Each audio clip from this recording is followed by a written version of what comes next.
Pakistan barrier के 111 squadron में शामिल सीकिंग हेलीकॉप्टर इस वक्त वाज़ेह तौर पर देखा जा सकता है, जो कि मल्टी डायमेंशन और मल्टी टास्क के लिए इस्तेमाल किया जाता है। खुसूसियात की बात की जाए तो सीकिंग हेलीकॉप्टर ना सिर्फ एंटी सबमरीन वॉरफेयर, साथ ही साथ एंटी सरफेस वॉरफेयर के लिए भी इस्तेमाल किया जाता है। इस वक्त हमारे साथ मौजूद हैं लेफ्टिनेंट कमांडर माजिद खान साहब, जो कि सीकिंग के पायलट भी हैं। उनसे गुफ्तगू करेंगे और जानेंगे कि कितनी खुसूसियात का हामिल ये हेलीकॉप्टर है और इसके 111 स्क्वाड्रन में शामिल होने से पाकिस्तान नेवी की जो एविएशन की स्ट्रेंथ है कितनी ज़बरदस्त इन्हेंस हुई है। अस्सलाम वालेकुम।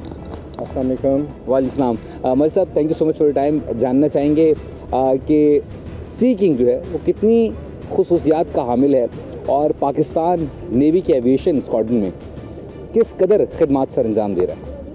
सबसे पहले सीकिंग जो है ये पायनियर है नेवल एविएशन का। This was the first aircraft which was acquired in 1970s और इसी से नेवी की जो एविएशन विंग है उसकी बुनियाद रखी गई। इस वक्त सीकिंग जो है वो हमारे फ्लीट का लार्जेस्ट हेलीकॉप्टर है, जिसमें इसका बेसिक रोल जो है वो एंटी सबमरीन और एंटी सरफेस वॉरफेयर है। इसके अलावा ये कुछ ऑक्सिलरी रोल्स में भी यूज़ होता है, जिसमें सबसे सरफहरिस्त जो है वो है humanitarian assistance and disaster relief operations, plus हम शिप बॉर्न ऑपरेशंस में मेडिकल इवैक्यूएशन, जनरल इवैक्यूएशंस और बाकी फ्लीट सपोर्ट के मिशंस भी अंजाम देते हैं। इस हेलीकॉप्टर को यूटिलाइज़ करना फॉर अ पायलट कितना डिफ़िकल्ट होता है बनस्बत दीगर जो हेलीकॉप्टर्स हैं या तैयार हैं। इस हेलीकॉप्टर चूँकि ये एक वर्सटाइल मल्टी रोल हेलीकॉप्टर है, तो इसको ऑपरेट करने के लिए भी एक बहुत सलाहियत चाहिए।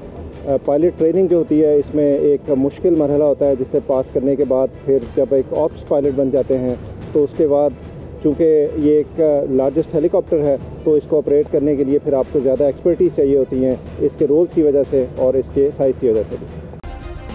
सब्सक्राइब करें और बेल दबाएं ताकि कोई खबर रह न जाए।